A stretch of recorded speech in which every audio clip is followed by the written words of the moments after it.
本节目由外星人电解质水独家冠名播出。累了充充电，来瓶外星人。进入智能电视应用中心，打开芒果 TV 电视端，大屏 4K 更清晰。中国港澳台地区及海外用户可以通过芒果 TV 国际 App、Mango TV 同步收看。本季大侦探规则升级，设置侦探排名榜。每期由代理会长根据游戏结果发放由外星人电解质水提供的侦探徽章，玩家根据徽章数量进行排位，最终侦探排名前4的玩家将获得本季名侦探俱乐部闪耀侦探称号。侦探徽章结算规则如下：单期投凶时，侦探可在2轮各投出1票，共计2票，其余玩家可在第2轮各投出1票。若检举凶手成功，投票正确的玩家各获得1枚徽章。侦探若2轮都投对，则额外获得1枚徽章。若检举凶手失败，则真凶获得6枚徽章。此外，每期将由内投选出1名 MVP 玩家，代理会长与玩家每人可投1票， MVP 玩家将额外获得1枚徽章。代理会长作为侦探排名发起人，不参与最终排名。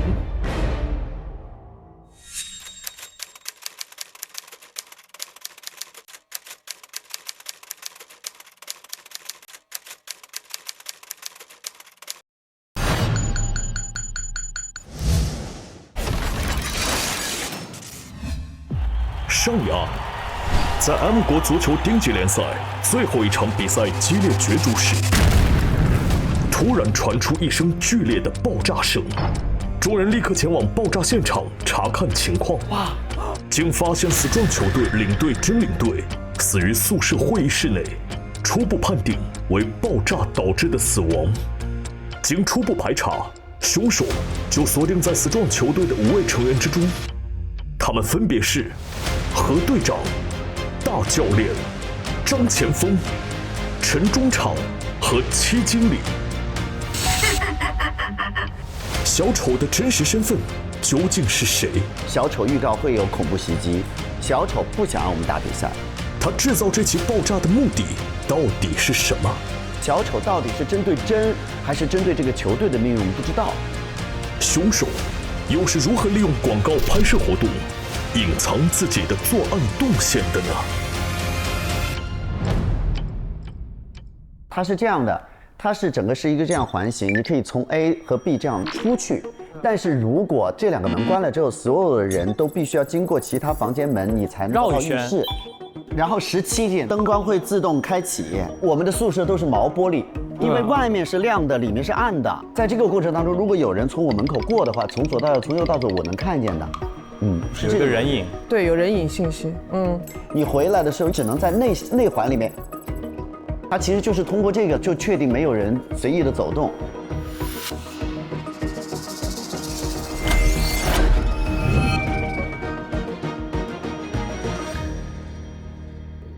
一头雾水。首先，我是觉得作案手法是应该是在这个爆炸这个地方放了一个柜子。然后我又发现了一个小丑的这种小人儿的碎片，我又找着一块儿，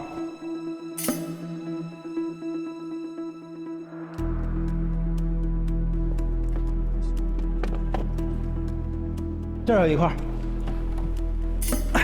这像一个手。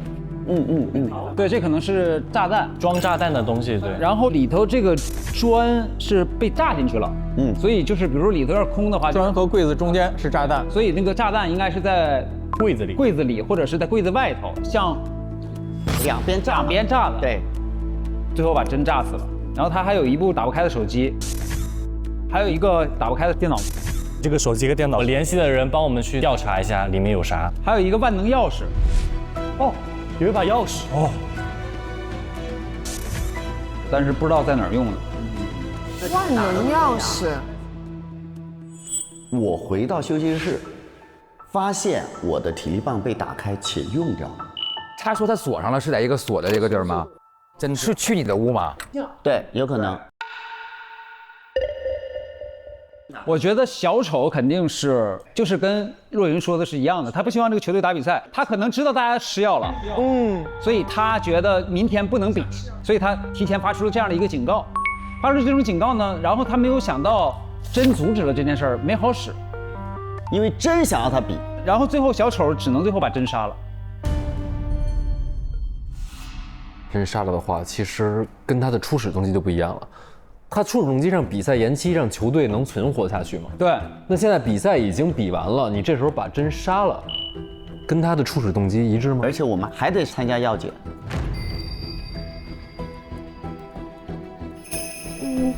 所以昨天8点的那个小丑啊，未必是个真的恐怖分子。对。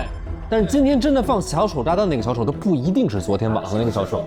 今天的这个凶手呢，正好借着他发了恐怖袭击的这件事儿，把真用这样的手法杀了他，然后以这个小丑的形象，对，有可能嫁祸给这个小丑了。所以这个时候凶手就知道了，这只是一个恐吓，对，但我可以用。他设置在18点20爆炸，对。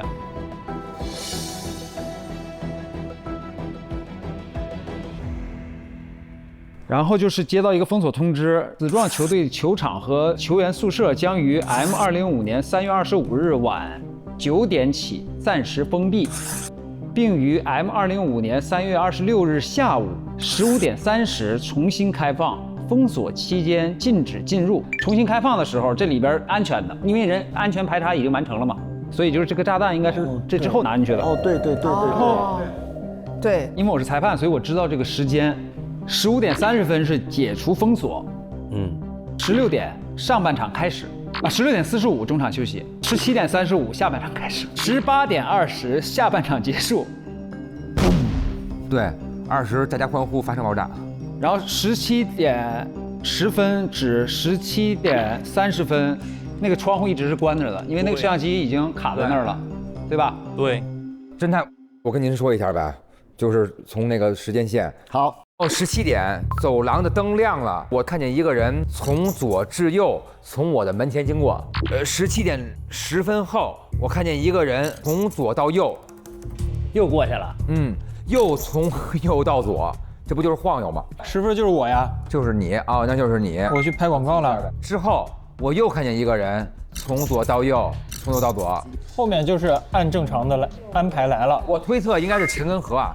17点30从房门出来，我看见张了啊，我跟张一块走的。对，哎，你17点看到那个人没回来？对，他没回来。只有17点那个是不对的。对，我们还是画一下大家的那个。对，我来吧，画一下，你画一下那个房间的结构图。这是 A 出口，对不对？然后这是 B 通道，对吧？对，这个房间是7的。啊，对，会议室。这个房间是我的，对，差不多。现在就是看有谁几点从哪儿走，什么从左到右，这是最重要的嘛。那来吧，那咱们就说一下各自这个时间线。我是17点的时候跟大一样，见到了一个模糊的人影从左到右从门前经过。应该跟他刚才说的是同一个人影，后面就是一样。后面17点10分之后，我会看到3次，因为我们俩的站位不一样，就我会目睹陈和大3个人陆续从我门前从左到右，又从右到左返回。我的是从17点开始看到一个人从右往左从我的门前经过啊，反向了。他等于从 A 通道往 B 通道走了。不久又看到这个人从左往右。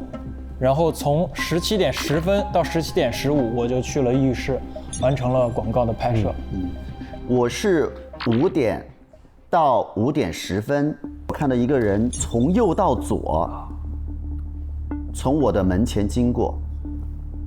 不久，我又看到一个人影从左到右，往我的门口走。5点10分到5点15分，我看到一个人影从左到右。从我的门口经过，又从右到左回来，应该是去在我前面拍广告的陈。我看到第一个人呢，为什么大和张没有看到？是因为这个人得在我的右手边，我才能看到他从右往左，从我的门前经过。我的右手边是真、大和张，那么这个就大概率是真了，或者是大，因为张不可能。如果张要走的话，他会经过大的门口。不久，我又看到了一个人从左到右从我的门口经过。对，但是这个人呢，没有回来，且他应该又经过了大和张那儿。有可能，因为大和张在5点之后也看到一个人从左到右，对，那个通路是这样的，所以呢，我看到那个人从左到右走的就只能是7了，或者是真先从我这去了会议室干嘛，然后他又回来了，有可能。我觉得不太可能是7的原因是，因为我5点30出了门之后，我和陈一起遇到了7，就是说7那会儿是在他的房间的。对， 7的时间点，我17点钟的时候，走廊灯亮了，然后透过毛玻璃看到一个人影从左到右，在我门前经过，但是看不清楚是谁。从左到就是他右从，B 通道道进来一个人，不可能啊，那时候通道关闭啦。不是从 B 通道，他从卫生间进去的。这窗户可以跳过去啊。哦，用窗户。哦，那就是了。我还在说这2个通道，那就是真嘛？不一定是真啊。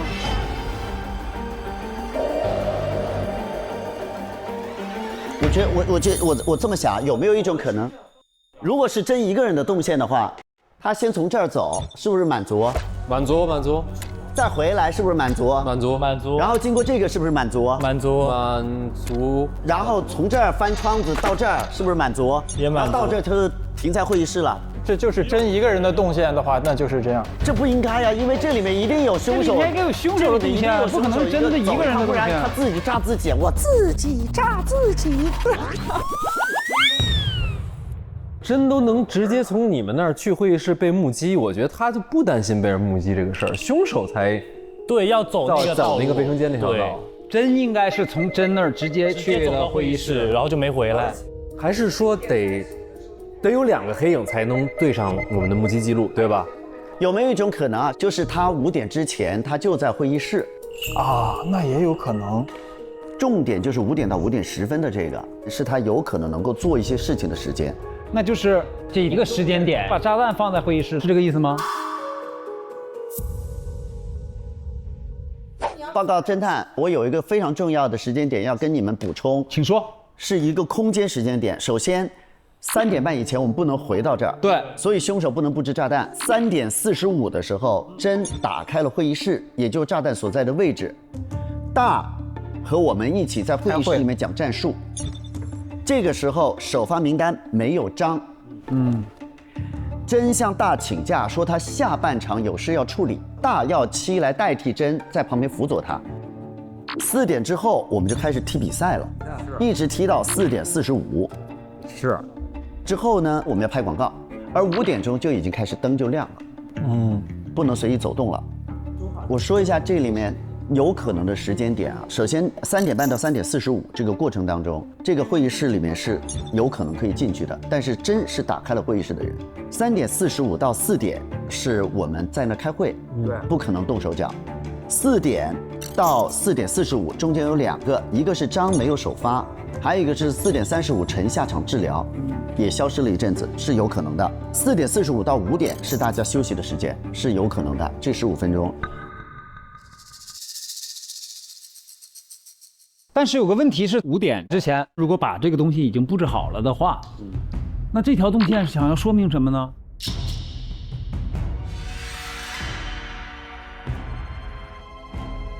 而且他死在会议室是6点20，哎，他要确保6点20真就是在会议室。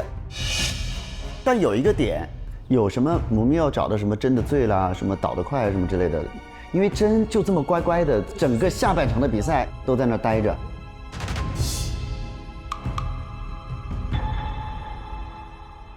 现在大家都再说一下，都怀疑谁吧？咱们简短的说一下好吗？这怎么怀疑现在啊7经理怀疑谁？我是觉得最怀疑的可能是陈，因为我实在觉得你真的就是只是猪油的事儿肯定吗？不正式啊。你对啊，你就进到，然后你还有个银角大王的面具在身上。假设5点之后那条动线非常有用，和跟大这个其实他们是被观察位，就是我跟陈这2个在尾巴位的人，我们会更容易在动线上撒谎的。那么陈去会议室不需要经过任何人，因为他就摆着边；张去卫生间不需要经过任何人，因为他不需要经过任何人，就可以直接去。所以这就是张刚刚说的，他们两个位置不太做好的原因。张这边，我觉得他目前杀机没有呈现，他不会因为比如说你要把我挖到别的队，对现在这个队不利，我就要把你杀掉，这点我没看出来，所以我会在这一轮先怀疑一下陈。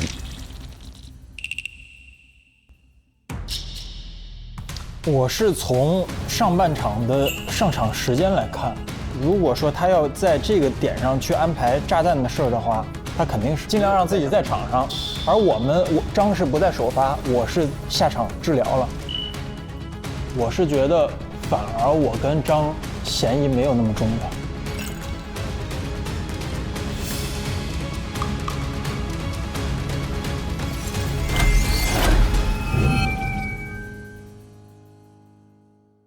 加油吧，两位！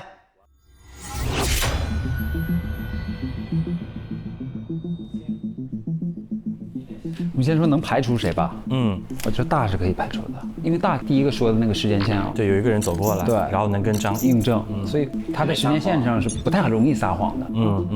但你说拿这种炸药杀人的话，这些人也做不到啊。你让合计一辈子踢足球的，你说让他最后整个炸弹，他几把年纪了，他咋整个炸弹呢？因为他这个手法是没有一点经历、没点阅历，整不出来。他在这个故事里面的一个身份，更像是一个那种精神支柱。大也很正面，对，张也很正面，齐经理也很正面。一开始是觉得球队不行，完了后来被球队感动了，都很燃的一个故事。那既然如此，就是他值得一票吧？就不是这一票只能投给他，对，除非你再知道别的。在这个阶段，他现在是个，他肯定不单单是去找猪油，对，他不单纯。那我们只能说宁可投错，也不能够放过。行，就这样子。来，列队，大雁阵型启动！嘎！人字形，好，人字形，一字形，野字形。搜身，没有，没东西，快，我真没东西，我们这裤兜都没有。运动员，真都没有啊？大老师应该有吧？这么多兜，看着我。肯定有。有什么呀？有什么？搜陈都没有裤兜，你，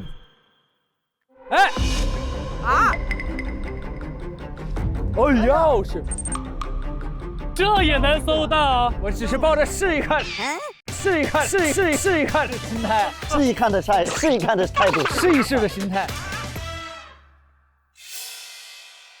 这开哪儿呢？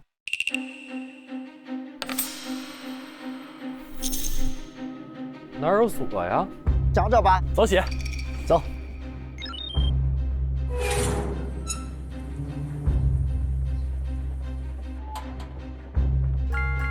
这屋，更衣室。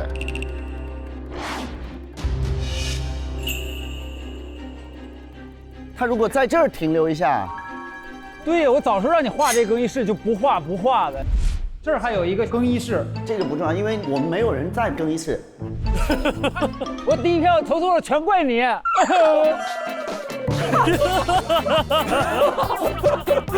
在误导我。可以了，你这么脆弱呢？就是先把锅甩出去。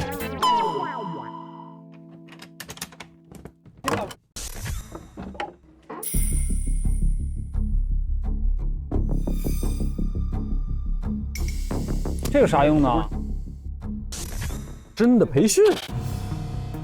他拍的就是咱们看过的那张啊！2022年，真参加了一个领队培训。拍他干嘛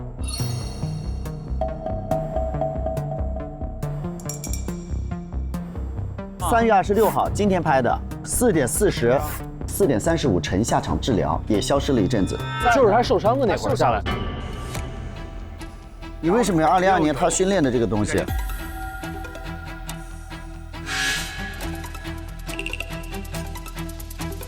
哎，等一下，朋友们，咱家保安公司的头头说好的银角大王敢耍我，你完蛋了！你息怒，保证完成任务，还不抓？到底缺人没有？你最后的机会了，再等等，还等 you out。什么意思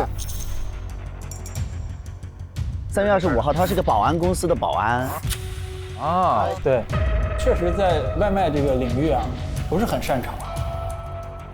那仨蹲着是你同事是吧？我看到了3个人蹲在那儿，他们是我们隔壁一个叫 H 市中心广场的保安。是我的下属曾经的。他们4个嘛，4大保安嘛 ，H 市的4大保安。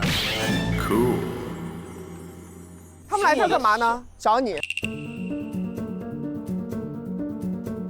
调查到当天其实还有一名头戴银角大王面具的人。哦，他到这边是来找那个银角大王的。是一个银角大王的面具，跟我的爱好有关系。说好的银角大王还不抓？找，不是，这真是不是啊？应该是，所以他找到那个证据了，是不是？说吧，所以你是？对不起，2022年之前，我都是 H 市茫茫中央广场的首席门禁指挥官，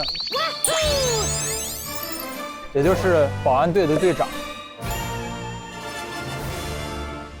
就先回家了，然后就是那种嘛，给开门那个，欢迎回家。来，你住几层的呀？16B 的呀啊。然后就是每天就是救猫啊，虽然很平凡，但是很充实啊。直到有一天，就是2022年的10月31号，在我们 H 市有一个 cosplay 之夜，那天是我值班，但是晚上9点就发生了一起抢劫凶杀案。这件事情发生之后，我就被开除了啊。但是我还是特别希望能够做这个保安的这个职业吧。然后我就开始打一些零工，在做零工的时候，我听到一个工友说，2年前的这一起凶杀案又有一些新的细节被公布出来了。当时有2个凶手，当天 cosplay 之夜，这2个凶手也做了化妆的，死掉的那个是扮成了金角大王，然后在逃的那个是银角大王。我就突然想起来了，非常有印象的一个点，就是2022年在茫茫中央广场嗦粉的时候，我就看到了这个银角大王。这个银角大王很有意思，就是他进来就要了一碗干拌的猪油粉，他说要这个双倍猪油加汤，不要粉。我说这人挺有意思，就爱喝猪油汤，我就对他印象特别深刻，就跟我们这个保安的经理说，我说如果我能够找到这个银角大王，我有没有机会再回来当保安？经理说，你能找到这个凶手，帮助警察破案的话，你可以回来当保安。我就觉得我的机会又来了，我必须做点什么。然后我就开始送外卖，就是大家看到的那一系列送外卖的时候，我想尽快找到这个。查有谁在吃这种双倍猪油加汤不要粉。对。但是我送了很长时间也没有找到这个人，直到我看见了一份报道。说他们球队里边不自律是吧？对，球队里面有这个人，然后我就觉得我的机会又来了，我就去到了球队里。进到球队里，我做了一个初步的调查，就是锁定了大、真和张4个人。但是大因为作案的那一年他还没有回到这个国家。对，我烤肉呢啊，他还在烤肉，所以就进一步缩圈了，缩到真、和张。在这个期间，因为跟大家一起学习，然后一起练球，有一天突然发现我的球技突飞猛进，但是我的调查的进度停滞不前。哇，你真的是，你都已经是球员了，还在想回去当保安，我是佩服你。但是我确实跟你们相处下来，你们一直没有露任何的破绽。然后我的经理就催我，他说你是不是在耍我？球踢得越来越好，你案子是一点都没办啊。我说你放心，我已经基本上断定到底是谁了。所以那天我就说我必须得钓鱼执法了，我就没有办法，我就在汤里下了猪油。真呢？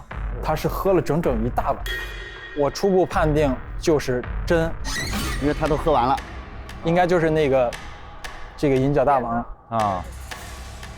但是我要找最后的绝对性的证据，不能单凭他爱喝这个汤就判断。然后今天开会的时候，我知道真下半场的时候他不在，我只有通过上半场他在场的时间，我有一点点时间可以出来搜索他到底是不是银角大王。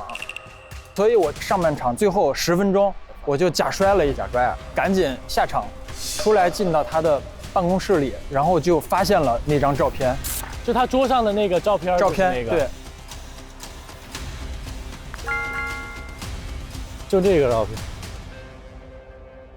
这个是 M 式培训。2022年的10月31号的21点，就是作案的时间。这是一张铁的不在场证明啊。所以他不是银角大王。对，所以我发现我找错人了啊。哦，对啊。还有一点让我特别难受的就是，如果不是真的话，那就一定是我朝夕相处的这2个队友。你俩。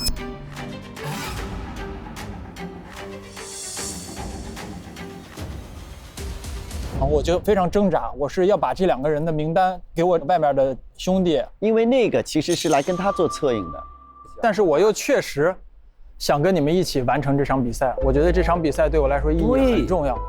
最后我跟我的经理说，我说再等等，无论这个人是谁，我希望比完这场比赛，我说服他，然后让他去投案自首。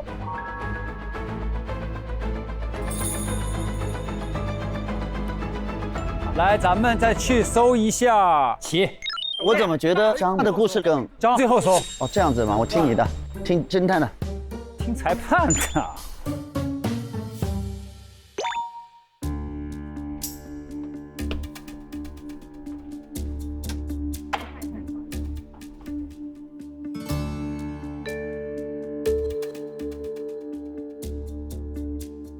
这个相框看一眼。给它打开，打。哦，嗨，瞎叫。这个，哎，来，您看看，这是一个离得近药房的特殊药品出售存档，价值软药，20万元转账，2004年3月26日，真。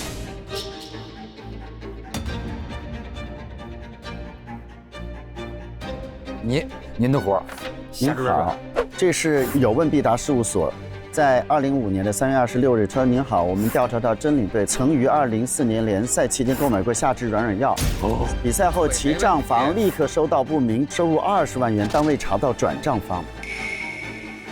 有一个球也是我们队唯一的一个机会，但是很奇怪，我要能进的时候，我突然双腿一软。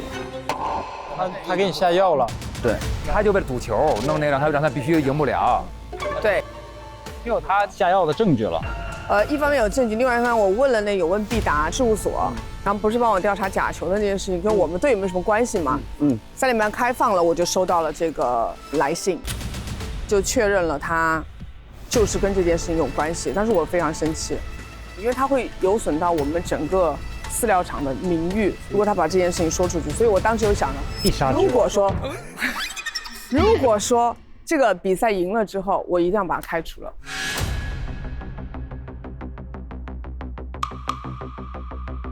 这不是杀的理由哎，不是很够哎。对啊，除非就是当时这个事儿还是对他爸爸造成了一定影响。对，3月底出的事儿，4月份7、8并重。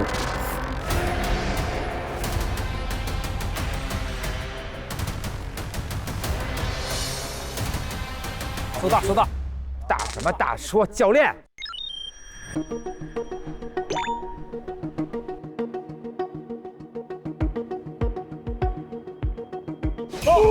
哦，是什么？吓一大跳，小丑。哦，炸弹！买炸药了。看小丑。的陶瓷碎片。什么东西？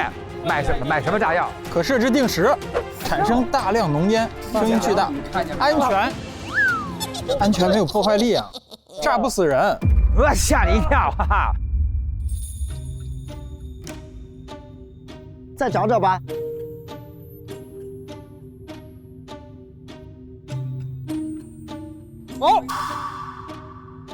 掉了一片叶子。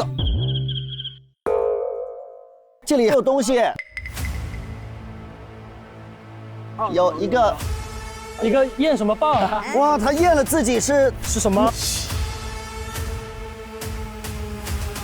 你怀孕了。我是个女的。啊！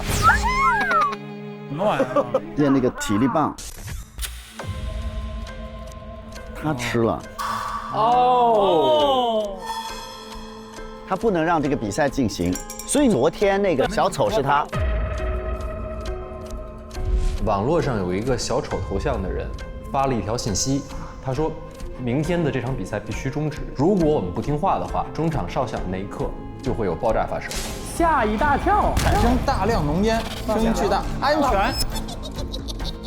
对。教练吃药也不行啊。不是，不见得是他吃了，他可能验了别人，或者验了我们吃的东西里面有。哦。就认了吗？就是之前因为真不是跟我那点儿5万块钱的事儿嘛。对。我就看他不顺眼，我说这个人怎么回事？昨天临近晚餐。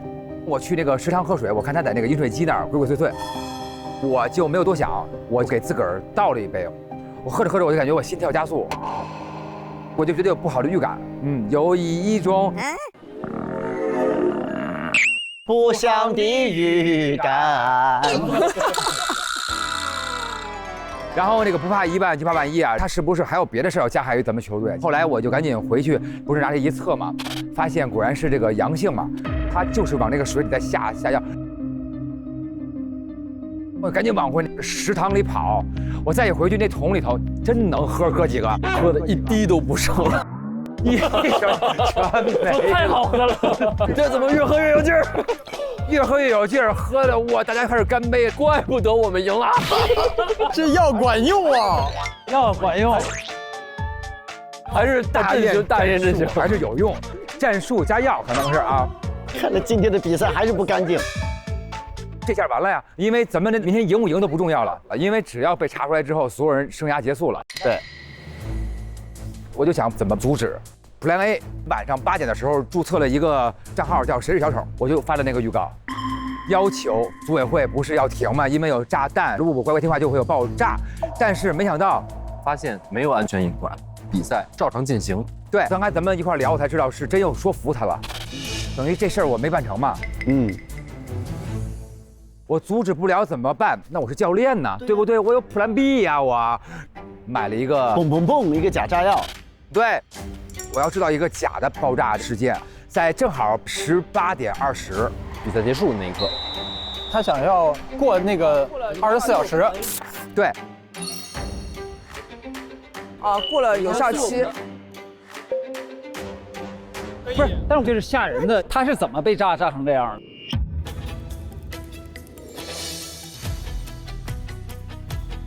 因为我们在那儿找到了一个小丑的碎片，这儿有一块。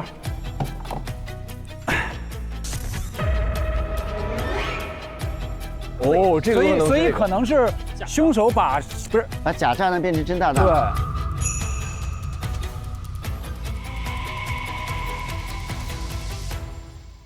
对。说到了高潮，那么本身就是你踩凳子踩得很自然，很自然啊。有人从卫生间穿过去。怎么还踩过别的凳子吧？啊！我把我自个儿给卖了，是吧？投票吧！哎，赐我一死，是吧？不是，没事，老师，没问题。哎，我自个儿下来了要。然后，那么上午的时候，我不是订购那个小丑炸弹都来了吗？来了之后，我就是还用那黑客 APP 订好了，晚上18点20会有那个视频自动的播放视频。我这出事了。这就是不听话的后果。一切都是自动的。到下午3点半之后，我要去把这个炸弹给放在一个地儿。我就把这炸弹放在了那个洗手台的下边。那你下面会不会还有痕迹啊？会不会？应该有。有胶。有胶证明他放过，但是被人拿走了。对，因为他炸完之后在那边炸的呀。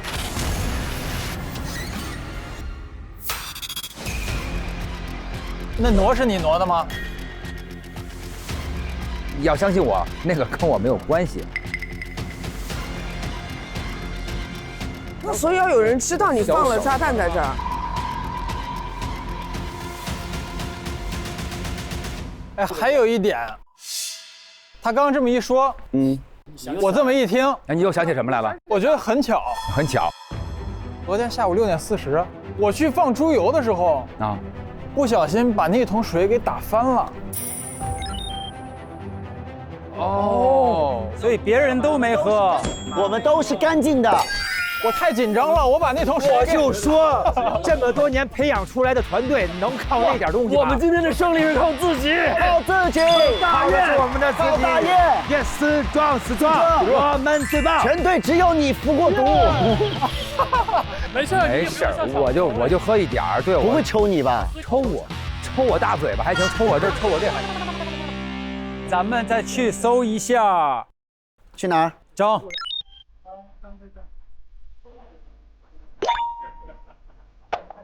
那这么说，大就是干净的了哈。都干净，完了我废了，他们都干净，我废了。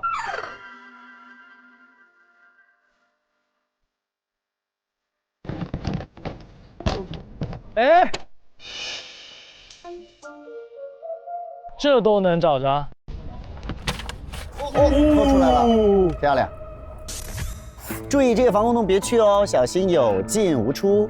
不少探险爱好者进山区防空洞探险，他们都是从大山深处的防空洞出入，听起来很酷的，真的危险。M200年丝状饲料厂建足球队宿舍时，已将防空洞入口封死，因此防空洞是个死胡同，万一出点啥事儿，救援都难搞。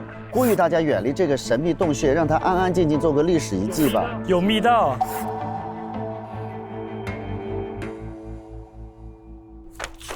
这里有个密道，那边是山。对，这个地方整个是后来盖的，就是原来那个地方是通的。那也就是说，他能从那洞处钻出去？现在封死了。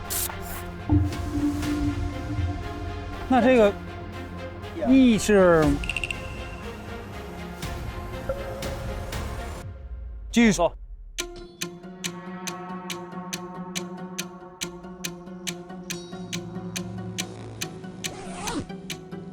哦呦，新的东东。哦，在祭奠什么？金角。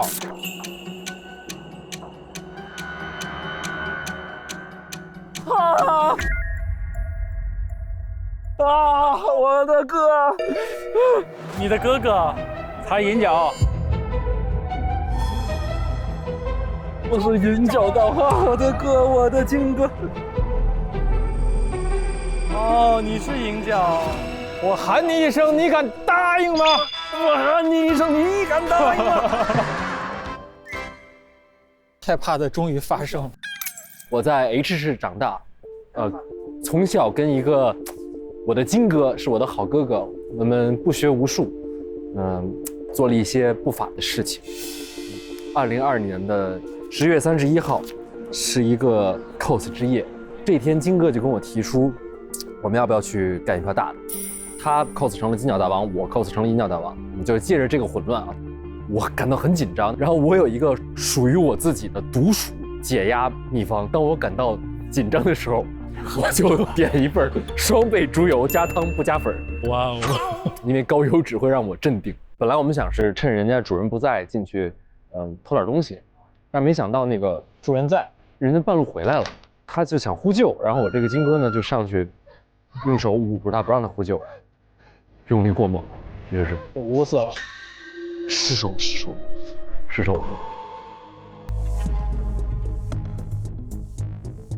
我们两个就畏罪潜逃，从窗户上跳出去，然后金哥当时落地没站稳，摔死了。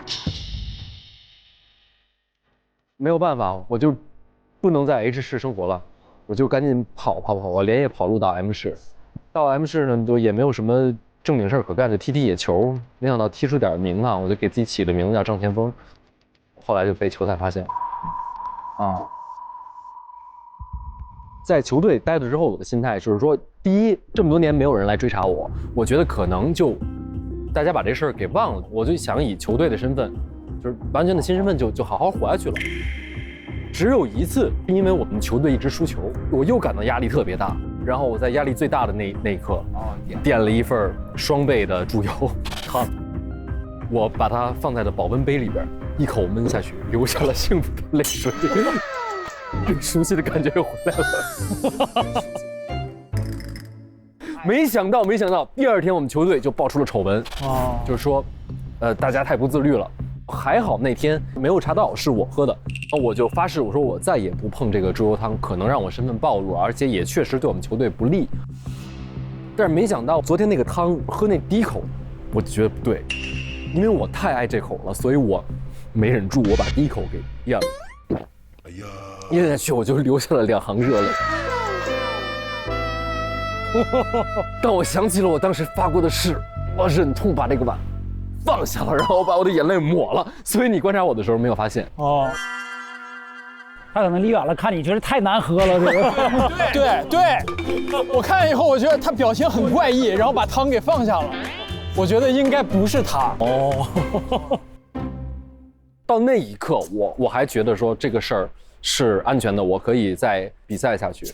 但是万万没想到，昨天真来找我，他拿了那个长得胖足球队要我跟他们签约那个合同来了，同时他那个纸条下边其实递了一张照片，就是那个我在这期间偷偷我会回 H 市祭奠我的金哥。我就细思极恐啊，因为我想我在这儿都生活了这么多年了，我只是每年在最没有人注意的情况下回 H 市悄悄的去墓前祭奠一下，他居然有这样的照片，那不知道他知道多少事情。然后我就去到酒店嘛，路上看到3个不知道是谁的人，我一查是 H 市中心广场的保安，我心想完蛋了，那肯定我身份被人知道了那这个是什么意思呢？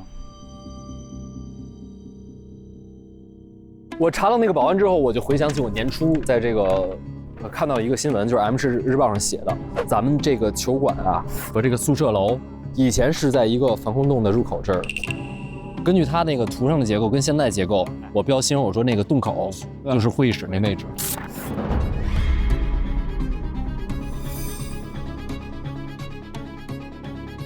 所以我偷偷下单买了一个炸弹。你买炸弹？真炸弹？能炸死人的炸弹？我不知道它能不能炸死人，我是为了把那个柜子那儿打通，我想走。我想跑，他想跑。对。我们这里只有一条路可以跑吗？不是正门，我出不去了。他不能从门口走，因为门口有我的3个兄弟。这合理。那你放了吗？放了。放到哪儿了？放在那个夹层。我把柜子挪开了之后，贴在墙上，用柜子把它挡住了。几点放到那儿的？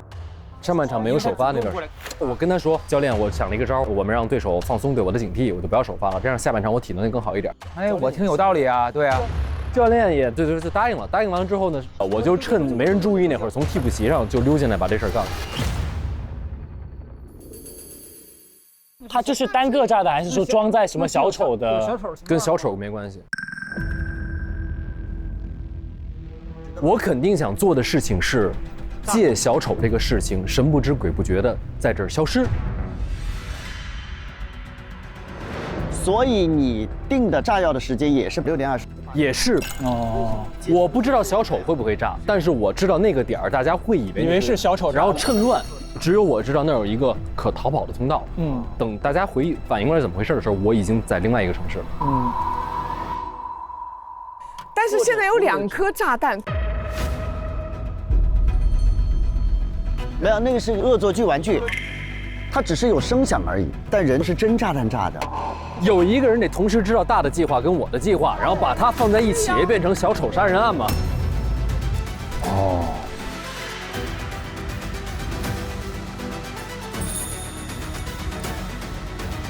无论怎么着，你都进笼子呗。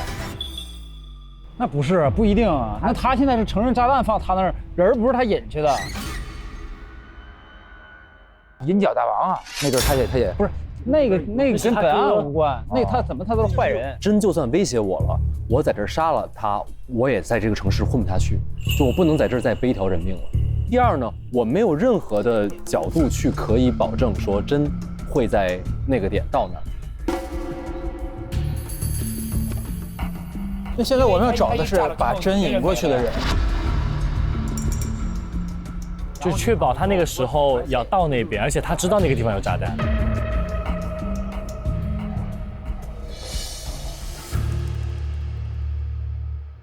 咱们看看现场。现在有俩炸弹了，等于炸死的那个也不定是谁，应该就是他放的那个，就是他这个哈，就是赶抢了。哦，要等一下这个电脑，我估计我手机电脑。哎来了，你看看，您刚送来的已损坏的手机数据恢复如下：长得胖经理，经理你好，队伍里还缺领队吗？现在这个球队没有前途了，很想去那里学习深造。来我们队呢都要带点诚意。这样，经理，3月26号那场比赛，我让 Strong 队身败名裂，还能帮你们挽回上次输的积分，您看如何？完成的话，我和老板沟通一下。之前那些条件，你再把章给我挖过来，我就让你当领队。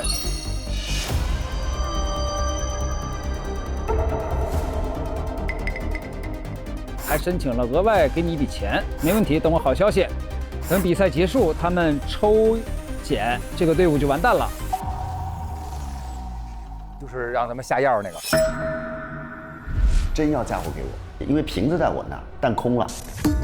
要么就是他就把它倒到了别的什么地方，我平时要喝的水或者怎么样，让我不小心喝了。我去这个食堂喝水，我看他在那个饮水机那儿鬼鬼祟祟，拿着一测嘛，发现果然是这个阳性嘛。我让 Strong 队身败名裂。哦，他设计让你们喝体力棒，干得漂亮！今天下午5点以后把时间空出来，胖总随时给你打视频会议，聊聊面试事宜。在下半场有事的原因是因为胖总要给他打电话。3点45的时候，真打开了会议室，真向大请假，说他下半场有事要处理。哦，要面试。对，不是，现在我还想问一件事儿，他是怎么被炸成这样的？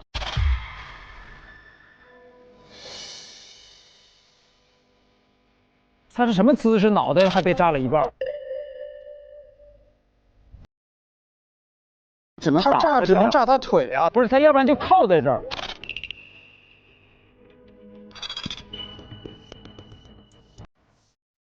确实是。那有没有可能他本来就死了呢？也有可能。不然他炸不可能这么炸呀。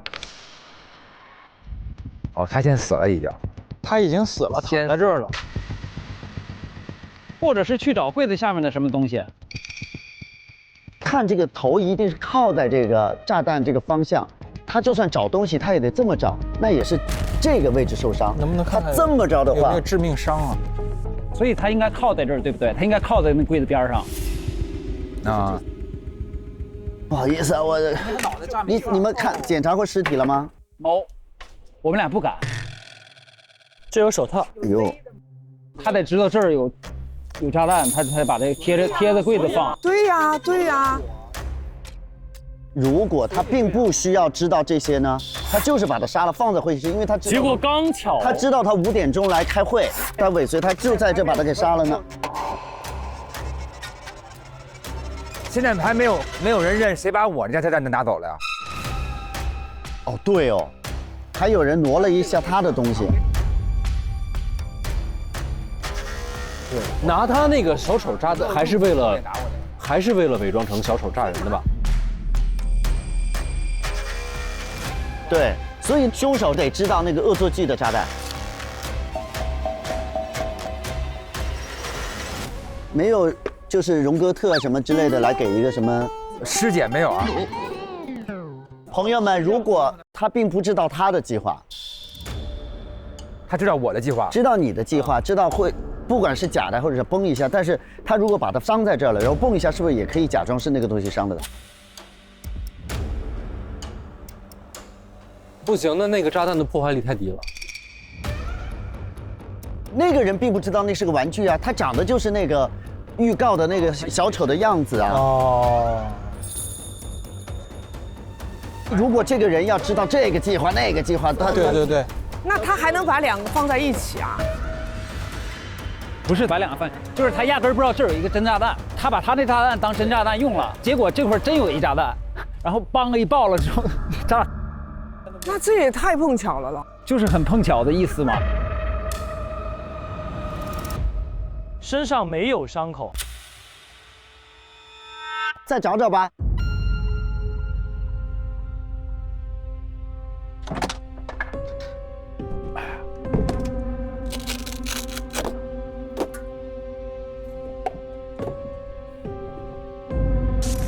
足球乙级联赛冠军，这个脚上有一些红色的，是血迹对不对？这肯定是红的，是红的哈。是。啊，你看这个上面有血迹，就在这儿，感觉是擦过。哦。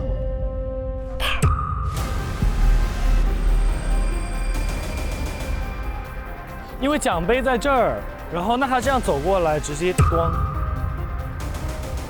对，他把他砸死了之后，他靠在这个柜子上，他把那个假的炸弹放在他头和这个柜子中间靠着，所以刚好就这么一放，这样就能解释为什么他是后脑勺了。偷袭砸死的。哎，有可能是的，是的，是的。也就是说，如果他没有我这个真炸弹的话，我们就看到他的那个后脑勺了。他现在就应该穿帮了。对。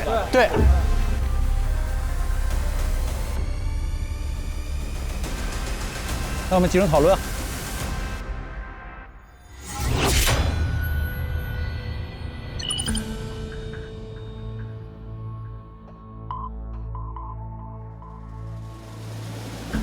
太难了，来吧，我们现在开始盘吧。我们现在有几个不太确定的点，就是首先第一点，真的起始位置是不是在会议室？不知道。第二点，小丑炸弹是什么时间点发现的这个，然后挪到会议室的？你是3点半放进去的，对吗？对，我3点半放的。那就不一定，就都可能，很多时间。是不是也要利用5点到5点10分这个拍摄前，然后又有影子了，但是又没开拍的这个瞬间？不知道。我一直觉得，如果他发现炸弹，他不跟任何人说，他又不知道那是个假炸弹，除非他诚心想要所有人跟着一起殉葬。我们要说一个重点，我那个炸弹呀是非常具体的一个炸弹，就是看到之后上面有字母说是那个什么时候炸，底下还有一个就是轰炸范围是2米。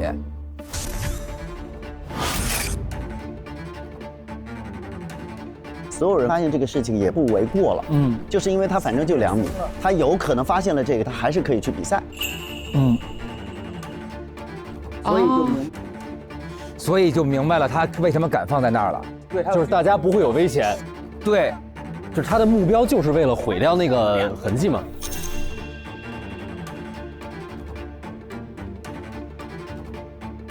那么请问，这个凶手是什么时候发现的这个？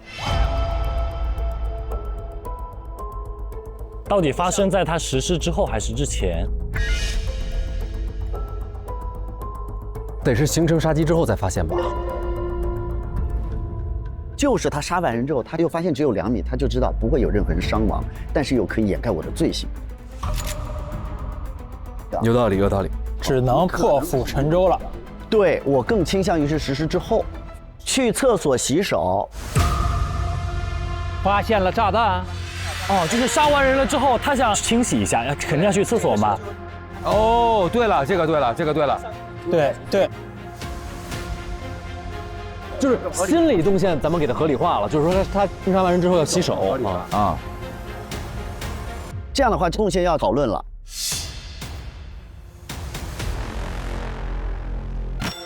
你们是看的第一，是从右往左，对吧？对。我的是从17点开始看到一个人从右往左从我的门前经过啊，不久又看到这个人从左往右，我看到一个人从右到左从我的门前经过，不久我又看到一个人影从左到右往我的门口走。我看见一个人从左至右从我的门前经过，跟大一样，见到了一个模糊的人影从左到右从门前经过。透过毛玻璃看到一个人影从左到右在我门前经过，但是看不清楚是谁。他从卫生间进去的，是窗户可以跳过去啊。我倾向于从右往左，这个是真。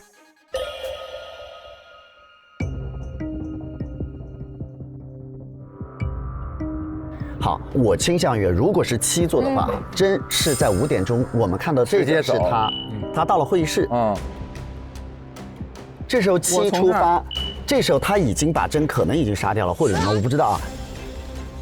这时候7从这儿出发，走到这儿，再走到这儿，来到洗手间，拿到小丑炸弹，但是他不能回去了，所以他就从这个窗去会议室去做好这个伪装，然后回到自己房间，就没有下面新的动线了。这是从7的角度可以合理的。是，没错，没错，没错。好，与此同时，同样这条线也适合陈。这条线我们看到这条线是真，他去了会议室，有可能在这儿跟会议室的陈就已经发生了争执，陈把他给打死了。这个时候陈自己从这里出发，经过我的房门，走到这儿，走到这儿。然后拿到这个淋浴间的东西，然后经过7的门到会议室去做好这个伪装，然后回到自己房间。对的。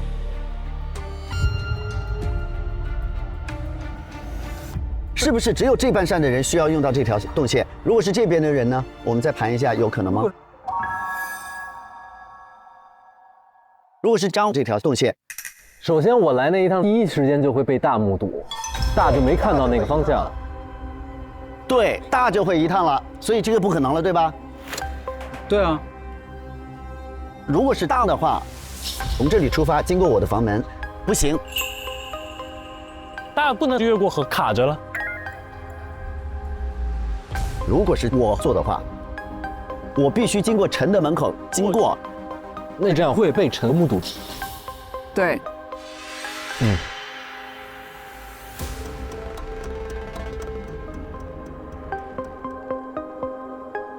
没有可能。如果是我们这边的人和大张3个人，我们是从更衣室出发的呢？从这儿出发。何没有必要从更衣室出发啊，只有你们需要啊。何不需要，何的这个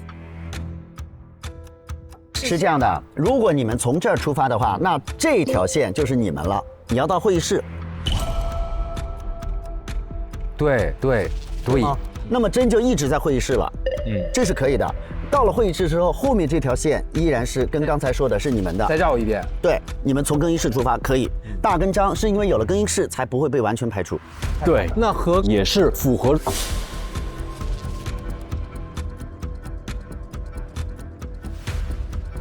现在就是这样，如果真是在会议室里，我们就说明真的死亡或者是临时起意的，就他那个打斗是他们聊着聊着就打起来了，应该是临时打起来了之后他想起，他如果不是临时的，他有预谋的，那他就先来拿炸弹了。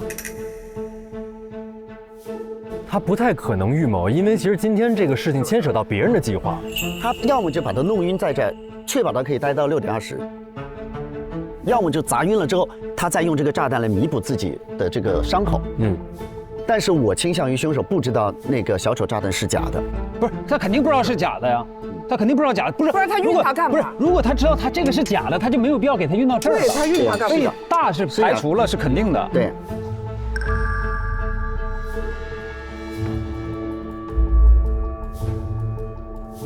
张是不是也能排除啊？因为他就不需要这个假的了呀。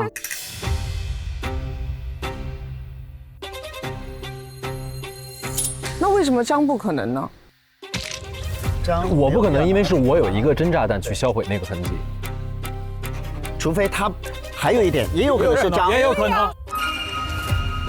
他不知道小丑炸弹是假的，他说把两个放到一起，这样的话他的两个一起生效。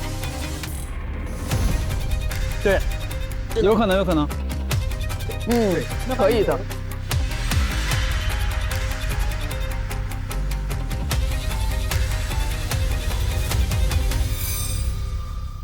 就是他现在去会议室只有一个理由，就是打那个视频电话嘛。对，就是那个凶手知道他那点要去会议室嘛。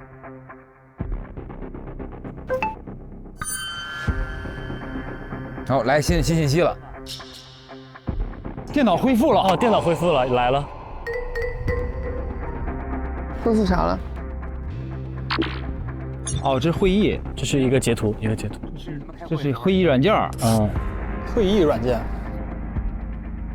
真领队用人脸识别的方式，在4点55到4点57的时候登录了 MG 会议。4点55。4点55。5点之前他已经在会议室了，但他57就下线了，对吗？对，对的。他跟人约了5点开会，他为什么4点57就下线了？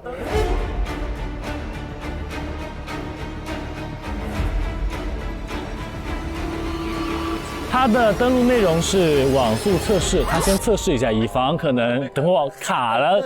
哦，准备开会。嗨，能不能说完？已经开始急速推理了。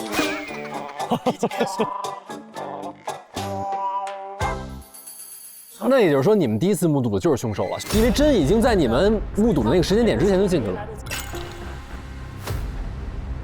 凶手就是在何跟陈的目睹那次进了会议室，把真杀了，对不对？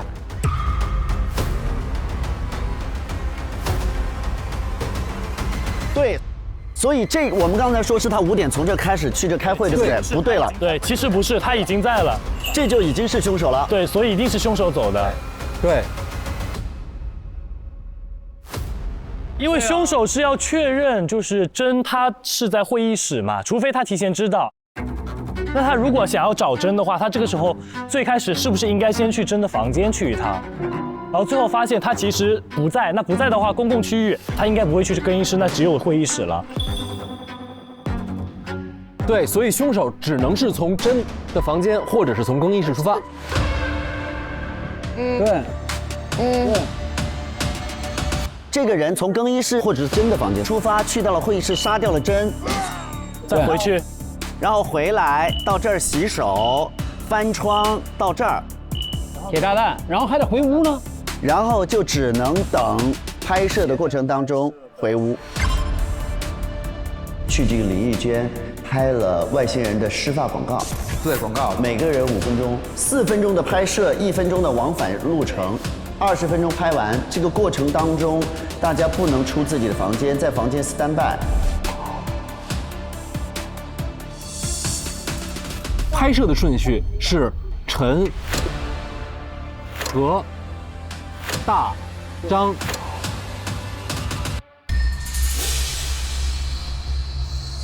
陈不用等，陈直接回屋。陈直接回屋，七不用等，我也不用等，你就只能等陈。但是张不行，张就不可以了。张的话，你们两个何和陈不会同时去，所以他回不去。对，你们有3个人的时间差，每个人的拍摄时间是固定的，我越不过你们3个人。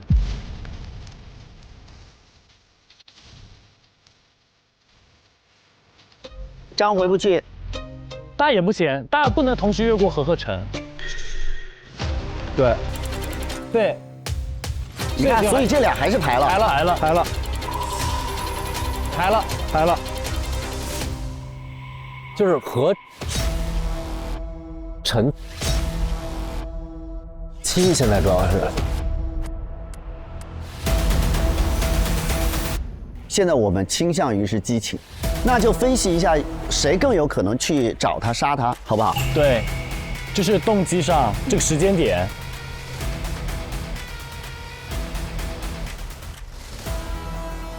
如果是陈的话，他回信息啊，所以你的起点固定在更衣室。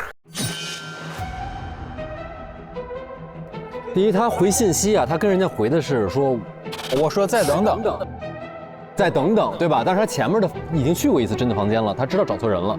他从更衣室回完信息出来之后，他的正常的心理的动线也应该是去排查其他人，他不太会去真的房间再找人。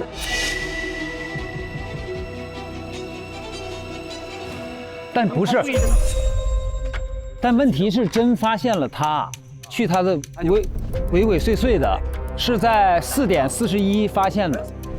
您刚送来已损坏的手机数据恢复如下。然后这里边还有一个视频，小视频。调查我假球的人难道是他？假摔之后，中场进来拍照片的时候被他看见了，他知道有人在调查他假球了。真偷拍陈的那个点，反而是陈在真的房间，而真的视角是从会议室往那个方向拍。哦，陈真本来没有可能性了，因为他现在已经确认了，真不是他要找的银角大王，而且他要找银角大王的目的也不是为了要杀他。但真偷拍到了陈陈这个点很重要，因为这个点就意味着真是不是就是已经在怀疑这些事情，他在反追别人。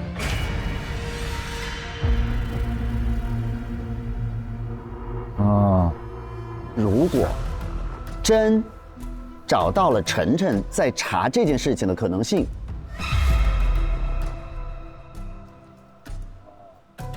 真还录下了一个录音，说啊，是不是他在查我这个假球的事情啊？调查我假球的人难道是他？如果是真对他有什么诉求，而陈跟真挣打起来，然后用奖杯砸死了真就可能了。然后他再用所谓的小丑炸弹掩盖自己这个激情杀人的，或者是争斗起来杀人，这个就有可能了。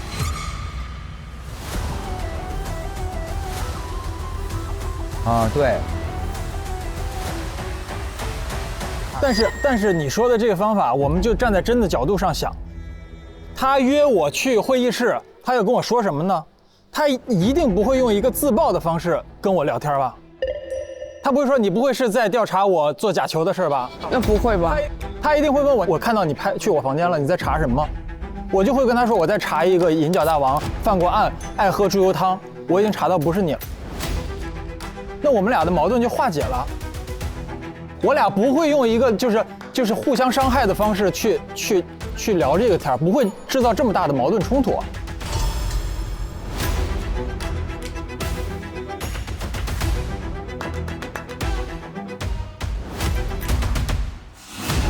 和的话，相当于就是发现那个体力的那个体力棒，对，体力棒被用掉了，但我没喝。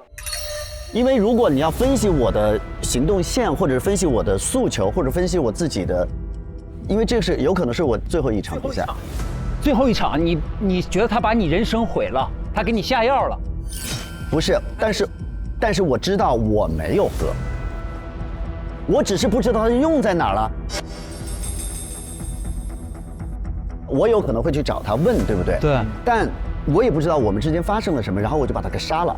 我自己觉得我这条路是讲得通的。他如果告诉你喝了呢？他告诉我喝了。因为在他的视角里，他认为你喝了，你当场崩溃。对，所以是可以杀人，所以掩盖不了嘛。但是恨，对。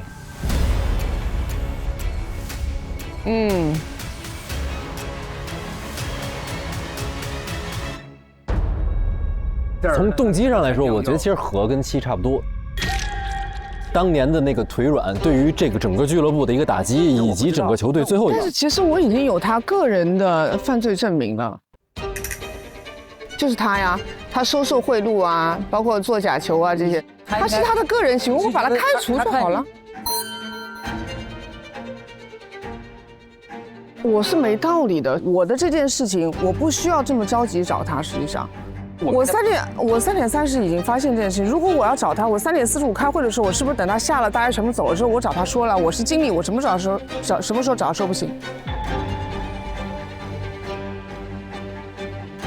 而且我隔了开会了，隔了上半场了，然后挑了中间这么个时候来找他，为什么呢？因为我跟你说下半场你要顶上，这个是不是临时你没有？没有呀。我跟你说了，不是，我是说3点30，我拿到了这个东西之后，激情杀人，那我肯定是看到一个东西，那我立马我就问你了，我激情我就杀你了，对吗？我隔了这么久了，如果我再去问你，可能即便是我去会议室找他，我可能也是去问他这件事情跟他关系是什么样的，对吧？我就说激情杀人这个事情，它不构成激情了，他已经冷静了。我想说，如果你在收到这个信的时间点上说了谎呢？啊 ？OK， 如果能够说谎，有很多个点都可以说谎。对呀。但是如果说我去找真，我通过会议室，我是不是就看见他在里面了？我为什么还要去真的房间，然后知道他在会议室上，再到会议室来找他？他可能没有注意到他的会议室，他就走过去了。因为我要去找真，我为什么要每间屋看？直奔真的房间，先直奔真的房间是合理的嘛？还有一点，他不见得一定要在门口测试啊。他测试电脑，如果会议桌如果在这边的话，他在里面的话，你从门口经过也是不会看见的呀。一定会说，你不会每一间门都看一眼，哎，在不在这？你一定先去真那，你找真肯定去真那嘛。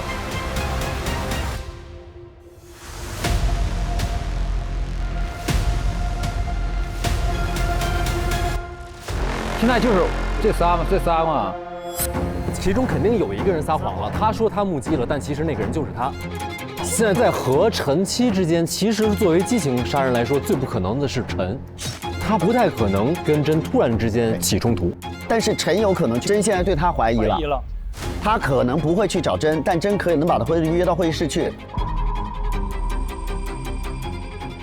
这个约他是的。那七跟何其实隐藏的理由是差不多的，就是当年那个腿馆的事件以及对这个俱乐部的损坏。对，七要如果是他的话，肯定因为跟爸爸有关系，没说这事儿。他中间有一个特别狠的一件事儿。如果是七的话，他就是从真的房间出发；如果是何的话，就是在自己的房间。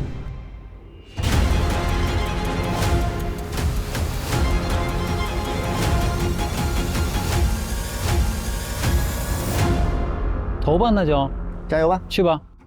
没第一个投过吧？我上次是第一个投的。哦，对吧？那边哦，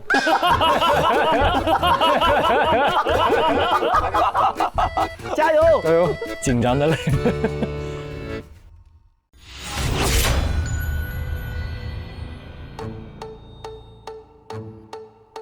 最后所凶就在何七还有陈中场之间。以一个自动线的起点来说，我如果是何的话，他的起点就是在自己的房间；如果是陈的话，更衣室出发；如果是七的话，他整个动线的起点会是在真的房间。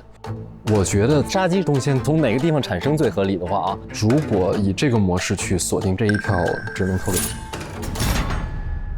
按照动线来看，最后锁定在这个何、陈以及七经理3个人中间。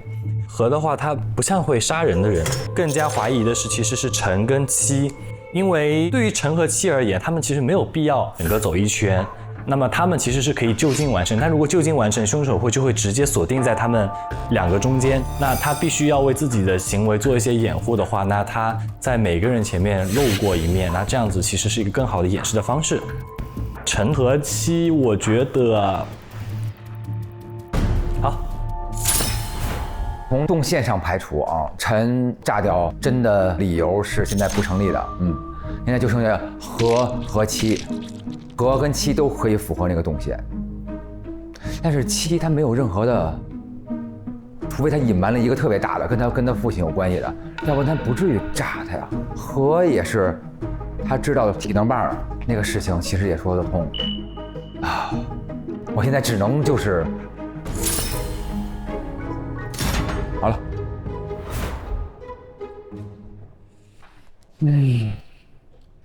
现在就剩3个人，齐、陈和何。然后，我觉得陈不太可能是凶手的原因，是因为他的主要目的是为了抓银角大王，所以他怎么跟真的一块交流，能交流到激情把真杀掉呢？所以我也排除了陈，现在就是何跟齐。齐说他的原因是因为他想找真的话，他会很早就找他，他不会到中场就去找他了。但何老师今天的这个状态有点，那现在我只能2选1了。哎呀，胡头吧。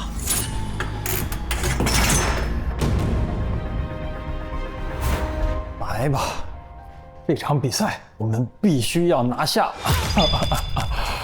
首先，我们的缩圈就缩在我们3个人身上。我知道我不是，那我就必须要在何队长和戚经理中选择一个。那我觉得何队长他看到那个东西没有了，他大概率会认为是真拿了这个东西吧，但是没有必要为这件事焦急。戚经理如果要完成这个案件的话，他就必须从真的房间出发，他一定是要去对峙，然后发现了真不在，再去会议室找真。所以我把嫌疑锁定在他吧。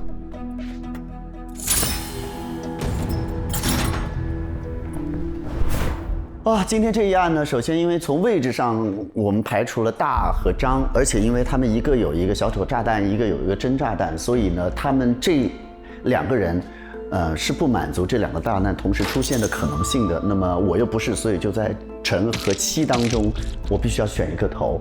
陈呢，他虽然有可能有这个动线，比如说他去找了真，或者他没有从更衣室出来。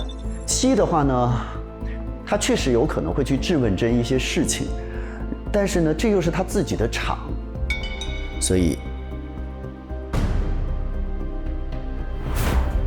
首先大家最后把嫌疑锁定在我、何队长和陈中场3人当中之一，那我觉得陈还是有这个可能性的。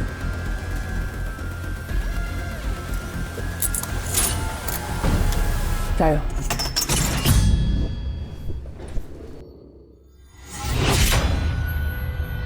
有一种不想你预感。今天录完心情是，真的是啊。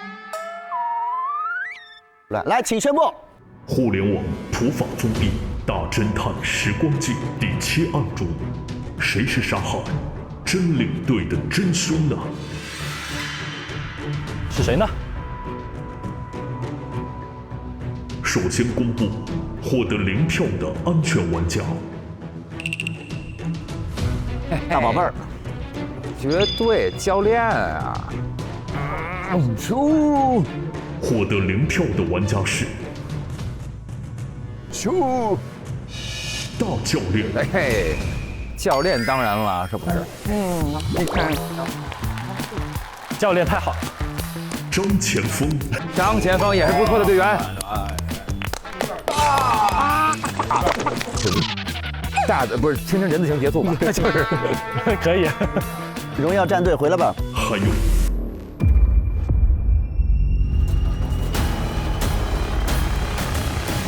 何队长，何队长，1票都没有，这么棒！谢谢大家，我以为我怎么都会有1、2票呢。剩下的票数集中在戚经理和陈中场之间。侦探的第1票投给了陈中场。侦探的第2票投给戚经理。评判了一下，我得打一个安全牌。助理投给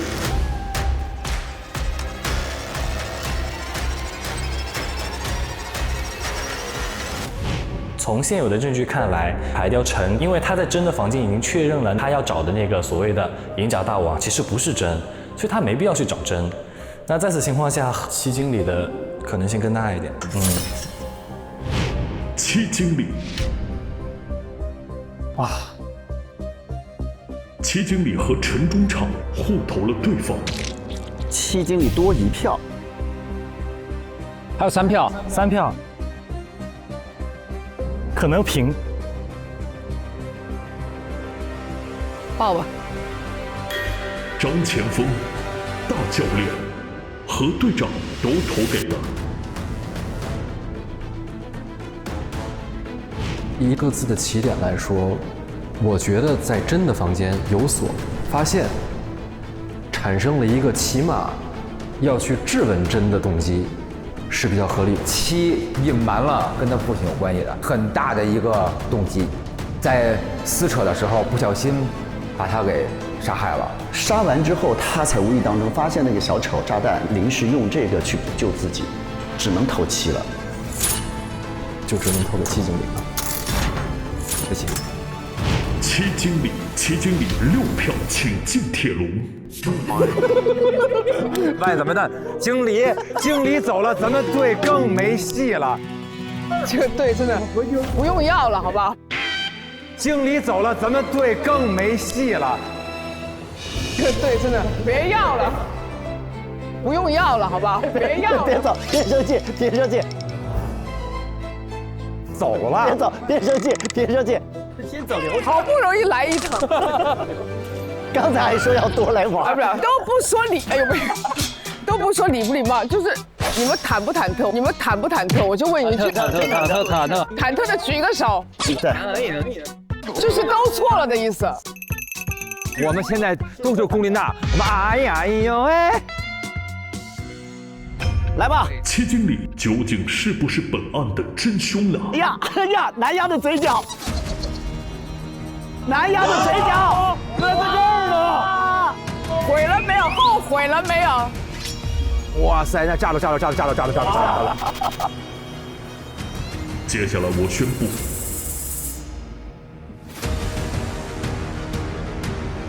这才是炸弹。本案检举。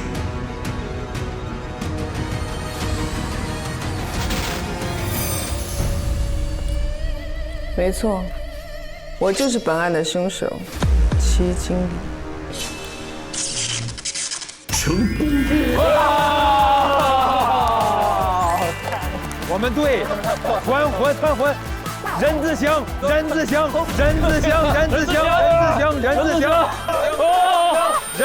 哈哈哈，是的。礼貌吗？不容易，这那个太难玩了。我杀了多少？听听看。首先跟那爸爸就有关系，他那个最狠那个。首先，从左至右这个人影就是压根儿没有的。撒谎。你不需要走那个，对。然后我还有一个时间点撒谎了，3点半这个时间点，我说我拿到了这个有问必答的回馈，其实不是，是4点多拿到的。我拿到了之后，我就要去质问他，我爸爸的事情是不是跟他有关系？其实我内心最深的事儿是这个。我就去问他，他不在房间里面，所以那个你们看到走出来的那个人是我。我从会议室门口经过，看到会议室他已经在了，然后我去到了会议室，找到他人，我就质问他，我说这件事情是不是跟你假球有关系？他就跟我说，他说跟我有关又怎么样呢？你现在能把我怎么样？我们现在是一根绳上的蚂蚱，当时真的气疯了。我当时就觉得你居然把我爸害到现在这个程度，你好意思跟我说这种话？我立马就把奖杯拿出来，直接敲他头，杀死了真。小丑炸弹是什么时间点发现的？4点多。4点多啊，这是一个巧合。我去上洗手间的时候，对我手机掉了，然后我就捡手机，看见我炸弹了，然后我就这有个可爱的玩偶，我就发现那就是炸弹。我其实是第一时间我是想要告诉大家的，因为这毕竟是有危险的嘛。但是我当时一想，我们好不容易拼尽全力，已经打到1-1了。如果我这个时候就白踢了，我当时就觉得可以靠炸弹去掩盖自己罪行，所以就把炸弹拿到会议室。那请问我们有任何的关键性线索没有发现吗？藏在我的房间里面，那是带着血迹的我的一个丝巾，擦奖杯血迹的，那是我百口莫辩的一个证据。我们去。忍不了。它能在哪儿呢？这个就得彻底，连抽屉全往外扔。哇哦，它反在这里面了。哦，天哪，精彩精彩精彩！这呢？这呢？哦，血迹血迹。对对对。下回咱别说手下留情了，这你不给他掏，你真收不着。祝贺你们，祝贺祝贺！好，不容易不容易，我们戚经理来，我们有请2位送上勋章。累了充充电，来瓶外星人，有请阿外送上由外星人电解质水提供的侦探徽章。好，谢谢。我给你发。哦，好的好的。耶！祝贺2位侦探。祝贺！哎呀，不容易啊！祝贺何老师，谢谢。我都给你拿一下。摸一下多好，摸一下多好。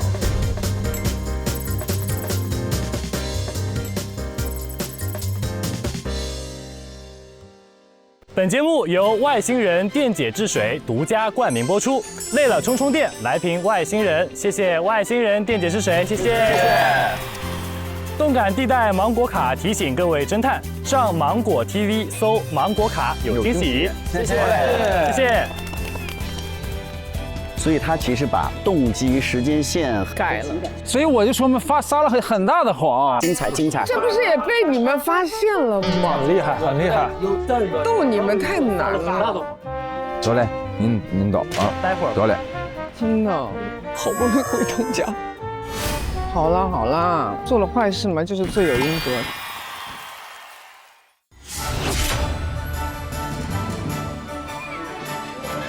大白话真相，欢迎来到大侦探合议庭，我是主持人小齐齐思君。今天我们邀请到了郭慧法官，小齐好，沈教授好，各位观众好，肖丹法官，还有我们的沈一斐教授，一起与大家来探讨本期的案件。欢迎3位。本期合议庭，我们将会把话题聚焦在体育行业，在探索案件真相的同时，以案析法，与法同行。大侦探合议庭现在开庭。通过正片，我们了解到，在丁级足球联赛的赛场上，长得胖和丝壮2支球队正在如火如荼地展开竞技。正当丝壮队踢进决胜球的时候，足球场上突然传来了爆炸声。而在爆炸过后，大家发现丝壮队的真领队竟然死在了会议室。在各位侦探的精彩推理下，我们得知本案的凶手就是戚经理。我就是本案的凶手。现在，请各位法官对于戚经理进行定罪，并且给出量刑建议。我们看到啊，整个从剧情来看呢，戚经理和真领队在争吵的过程中，用奖杯砸死了真。显然，戚经理的行为属于典型意义上的故意杀人罪。根据我国刑法第232条的规定，应当以故意杀人罪定罪处罚。在量刑上呢，要考虑到他是在争吵的过程中用奖杯砸死了真，在某种程度上讲，可以被视为是激情犯罪。合议庭在量刑的时候会考虑到相应的因素，也就是案件的起因、作案的手法手段，综合各种因素来依法的准确的量刑。除了戚经理的这个杀人行为之外，我们也看到在这次故事里面，大教练为了阻止这个赛后的药检，不仅以小丑的身份发布了恐怖袭击的预告，还购买了一个没有实际爆破功能的小丑炸弹，安装在这个场馆当中。那他的行为又会触犯哪些法律呢？故事当中，大教练所购买的炸弹是不具有真实爆炸威力的炸弹，他所发布恐怖袭击的预告是为了阻止赛后运动员的药检。是在这种情况下，大教练的行为仍然可能触犯了刑法，构成编造故意传播虚假恐怖信息罪。但是需要注意的呢是，这个罪名是以严重扰乱社会秩序为要件的。如果编造的虚假的恐怖信息没有大范围传播，压根就没有人相信，没有造成公众的恐慌，也没有引发警力的出动。在这种情况下，大教练的行为就有可能不构成此罪，但仍然有可能触犯了治安管理处罚法，会被行政处罚。张前锋，他购买的是真实的炸弹，并且最终也引爆了这颗炸弹。那他的行为在司法实践中，我们通常会根据行为人的主观故意、客观行为、炸弹爆炸的场所地点以及造成的后果，来综合判断行为人是否构成非法买卖爆炸物罪、爆炸罪、故意伤害罪、故意杀人罪等等。张前锋在少年时期还参与了一起入室盗窃杀人案。在该案件中呢，张前锋在同伙实施入室盗窃杀人的时候呢，在外面望风，他没有直接参与实施入室盗窃杀人，可以把它称为是入室盗窃杀人案。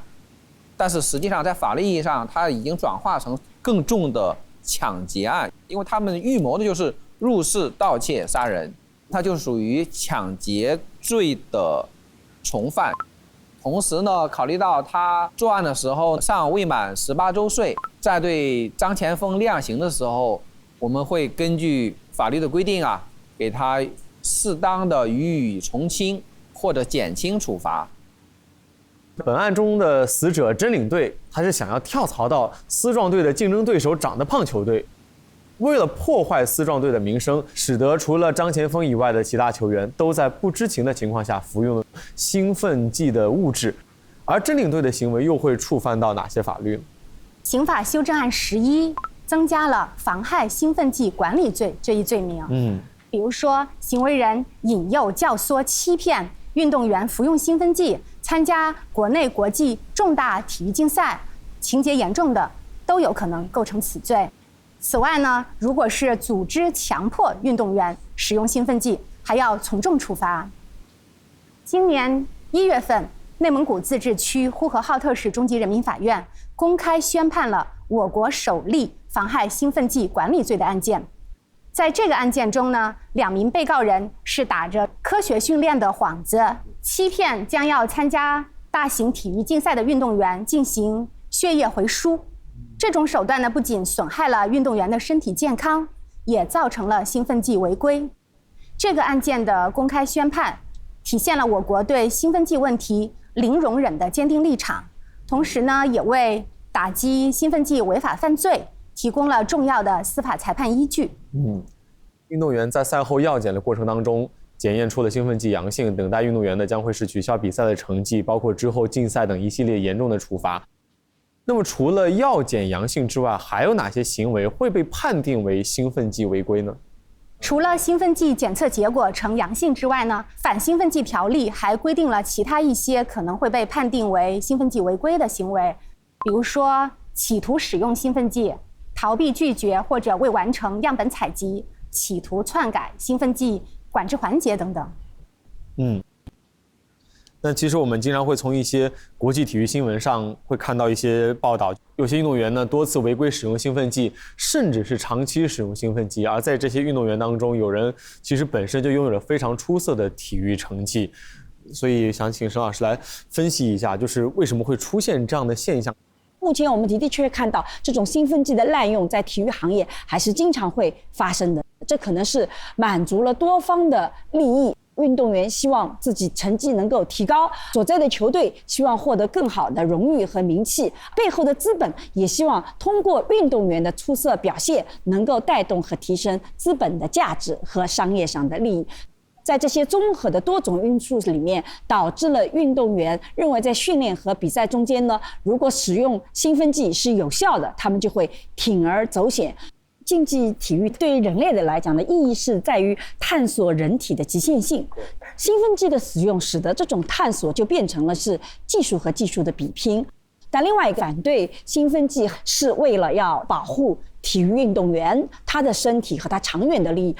这个兴奋剂有的时候也像糖衣炮弹一样，它其实不仅会伤害运动员本身，也伤害我们的观众，它长期来讲是有很多的负面作用的，我们要对它也是的确是要零容忍的。综合因素导致了这些运动员做出了违背自己职业伦理道德的这么一个行为，他们很多人也为此付出了职业上、身体上、名誉上的各种代价。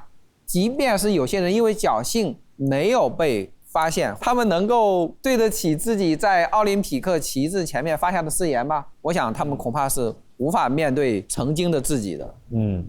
在这次故事里面，我们也看到甄在担任领队的过程当中呢，通过一些比如说像买通球员、暗中操纵球队踢假球的方式，不断的在赚取个人的利益。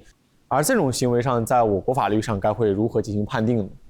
踢假球牟利可能构成赌博犯罪，贿赂犯罪。那故事当中呢，甄领队是通过买通球员的方式来操控足球场上的比赛得分，从而呢使自己在赌球中赢钱。他的这种行为呢，就有可能构成赌博罪。体育赌球啊，它是一条复杂的黑色链条。运动场上的这些竞技运动员们啊，他们通过打假比赛来操控这么比赛的结果，渴望凭借自己的经验和运气获得天降横财，但是却没有意识到这背后是一场由庄家操控的金钱游戏。很多人呢，甚至是搭上了身家性命，妻离子散，家破人亡，断送自己职业生涯。而这些背后的赌博的资本，还会通过一些大数据或者一些算法，利用在信息技术上的一个不对称来操控比赛结果。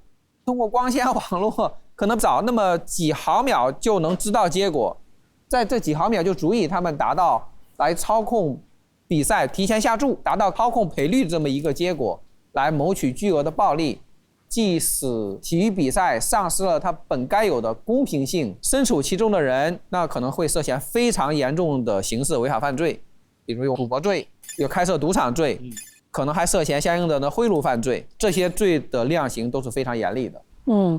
不要高估自己抵抗诱惑的能力。很多人就说我赌一赌见好就收，赌博它激发的其实是你的多巴胺。多巴胺以前被称之为快乐物质，激发了就很快乐，但实际上多巴胺并不是快乐物质，多巴胺是你的期望值的这个差距。那像赌球，它就天然的给了一个你的期望值。这个上瘾机制一旦成立以后，长期以往你的期望值会越来越高，你的赌注一定会越来越大，因为你必须要增加你的期望的这个价值，否则你就不能再得到原来的那种兴奋了。当你不能再达到这种期望值的时候，那种落差的痛苦你不能承受，所以你就会不断的陷进去。人类其实有的时候要抵抗住这种人的生理的这种多巴胺还是挺艰难的。哪有小赌怡情啊，只有时赌时输。对，故事里面呢，戚经理接手的丝壮饲料厂是丝壮球队的赞助商。在我们的现实生活当中，无论是各个俱乐部的运营，还是体育赛事的举办，背后也一定会有商业资本进行合理的运作。但是面对体育行业目前存在的一些乱象，我们该如何去正确的看待商业资本在其背后发挥的一些作用呢？商业资本的注入给足球这项运动增添了活力，但是不可避免的也会带来一些问题。像故事当中啊，如果丝壮球队没有戚经理饲料厂的赞助，可能就面临解散。但是呢，戚经理饲料厂的赞助又使得戚经理在这个球队有了话语权，他所做的一些决定，包括对球队今后的发展的规划等等，可能不是那么专业，导致呢这个球队又陷入了一些困境。足球这项运动啊，毕竟不是一场商业游戏，而是体现公平公正的一个竞技体育赛事，传递的是积极向上、团结一致、永不放弃的体育精神。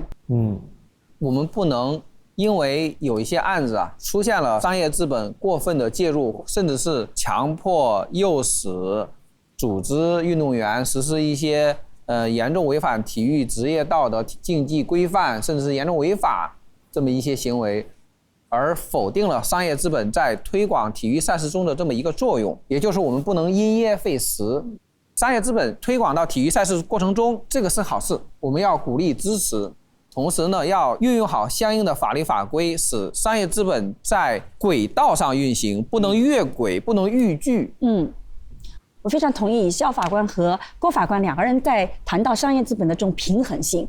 一方面，商业资本对于我们今天的这种发展，在市场经济体系下是非常非常重要的。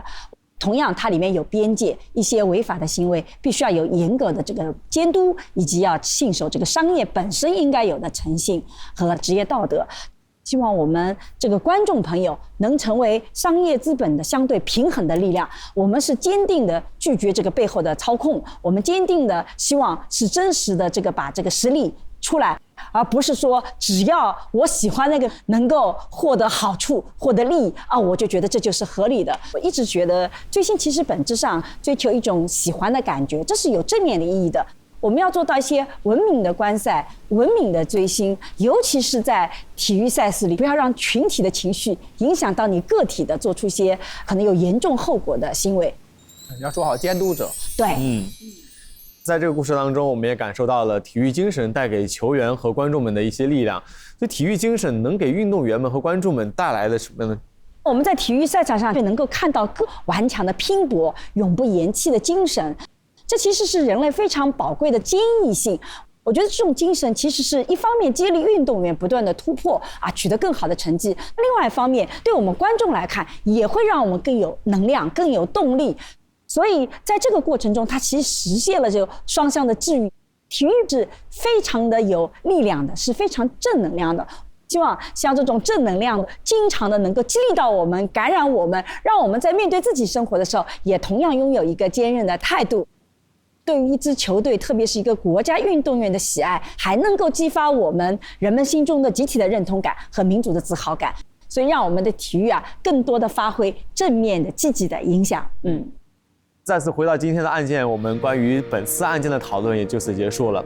即使金钱和权力试图轻视比赛的公平，破坏体育的精神，但真正的热爱不会因为短暂的黑暗而停止发光发热，而真正的胜利依然属于正义的呐喊者和坚守者。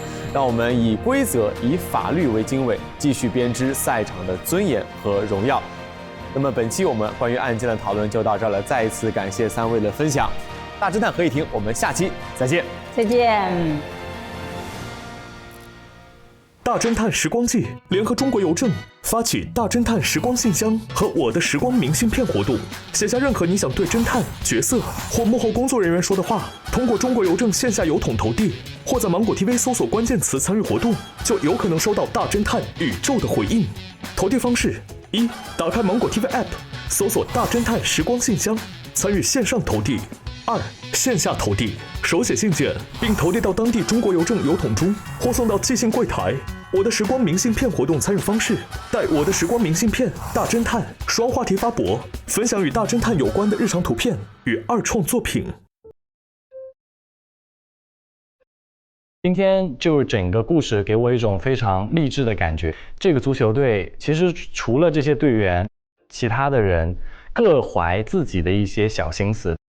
何老师他坚持踢了这么多年，最后也是为了自己的这份荣誉去坚持，想要给球队带来一个好成绩。陈本来他是个保安，但是他进入球队之后，他也被这种体育氛围给吸引了。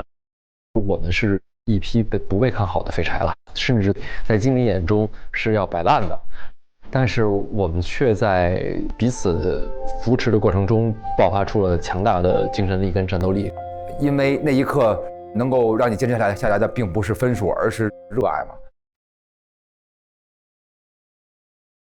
本身是带着别的目的来参加这个联赛，但是结果却认真的计较起了这个比赛的输赢。体育本身的魅力还是把我们拧成了一个团队。体育是有这个时间限制，不是说你现在气馁了就结束了，因为时间还没有结束。他们明明已经输很多了，但是还在很努力的在踢，完成这场比赛，那就是体育精神。体育就是生活，然后体育就是应该来源于生活，而且每一个普通人都应该有体育精神，享受体育。在一个群体里，大家能够相互有爱、相互信任，愿意为对方付出的话，我觉得它都是一个幸福的圈子。对。除了相信自己之外，然后队友之间的互相的信任，还有对比赛结果的坚持。我们球队的凝聚力，我们的热血，我们对于足球的热爱，让我们抛开了大数据，让我真正的看到了什么才是真正的人和人之间的牵绊，人和人那个之间相互给的力量和温暖，那个是冰冷的数据、冰冷的数字没有办法给我们的。我觉得我们应该去多感受身边这种未来不会被大数据替代的温暖和情感。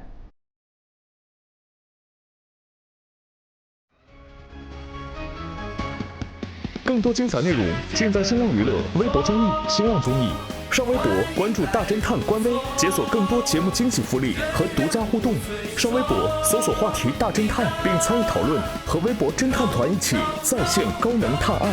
短视频特别合作平台抖音，内容合作平台小红书，短视频合作平台快手，特别合作中国邮政、同程旅行、百度 App、百度百科。